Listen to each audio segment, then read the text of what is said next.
6 cara agar selamat dari Dajjal. 1. Wajib kembali meluruskan akidah dan tauhidnya menurut pemahaman Ahlus Sunnah wal Jamaah, seperti yang dipahami Rasulullah dan para sahabat. 1. Ulangi. Meluruskan akidah, pemahaman akidah dan tauhid yang benar. Berarti wajib nambah ilmu tentang akidah yang benar itu gimana sih?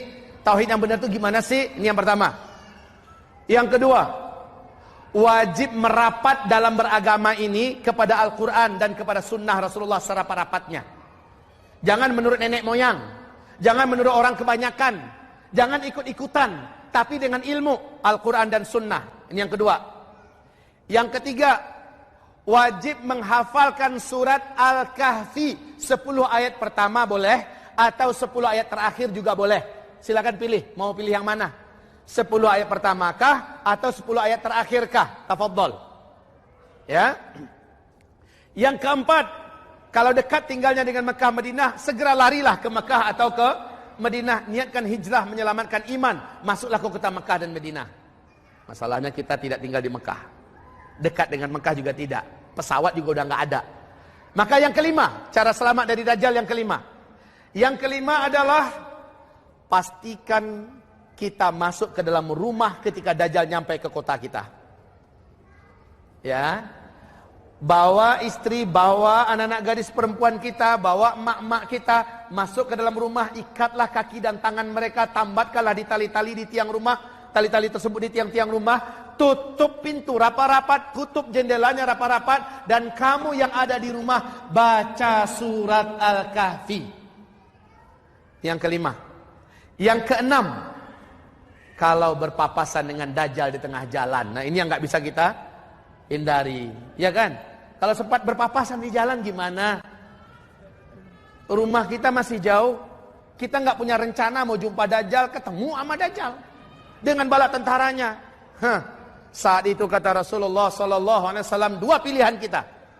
Dua pilihan kita. Pilihan yang pertama kata Rasulullah SAW, jika kamu melihat rombongan Dajjal, maka kamu segeralah berhenti di situ, tundukkan muka kamu, arahkan ke bumi, bacalah 10 ayat dari surah Al-Kahfi, 10 ayat pertama. Ulang-ulangi, selesai baca lagi, baca terus, sampai kamu tidak mendengar suara apapun lagi. Ternyata Dajjal dan para pengikutnya sudah berlalu. Ya? Itu cara pertama. Atau kedua, ternyata kamu ketangkap oleh Dajjal. Berpapasan kan, duluan kelihatan oleh Dajjal. Nah, kata Dajjal, dapat. Maka Rasulullah memberikan solusi satu saja. Saat itu, bacaan Al-Kahfi di depan Dajjal pun hampir tidak bermanfaat. Ini bagi yang hafal. Bagaimana yang nggak hafal? Tambah jadi. Dajjal akan paksa kamu memilih dua pilihan. Dari tangan kirinya Dajjal, kata Rasulullah, akan mengalir air yang sangat bening dan sangat besar air itu keluar.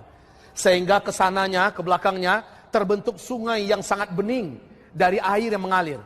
Dajjal berjalan, air sungai sebelah kirinya mengalir, dan sumbernya adalah dari telapak tangannya. Masya Allah. Ketika manusia sudah lama tidak dapat air, sebelah kanannya, telapak tangan kanan Dajjal yang sebelah kanan, ini bukan X-Men ya, dari sebelah kanannya mengeluarkan api. Api ini sangat besar dan membentuk saluran air, membentuk saluran dari api, seperti ada sungai api. Kemana Dajjal berjalan, dua sungai ini mengiringinya. Sungai dari air, sungai dari api. Maka kata Rasulullah, saat itu terjadi, kamu tidak dapat mengelak dari Dajjal, maka masukkanlah tubuh kamu. Mulai dari kepala, masukkan ke dalam api itu, ya, ke dalam api. Lalu kamu akan dapatkan di dalam api itu ada air. Minumlah kamu dan masukkan seluruh tubuh kamu ke dalamnya. Kamu akan sampai di taman surga Allah sambil menunggu kiamat. Artinya kita akan syahid. Kita akan meninggal. Cuma dari luar kelihatan, oh lala, dia masukkan badannya ke api. Enggak, Nabi perintahkan masukkan badan kamu ke dalam api itu. Demi mempertahankan iman kamu. Masuklah ke dalam api itu. Kamu akan sampai ke taman surganya Allah Subhanahu wa ta'ala. Ini pilihannya, tidak ada pilihan yang lain. Ini 6 cara agar selamat dari Dajjal.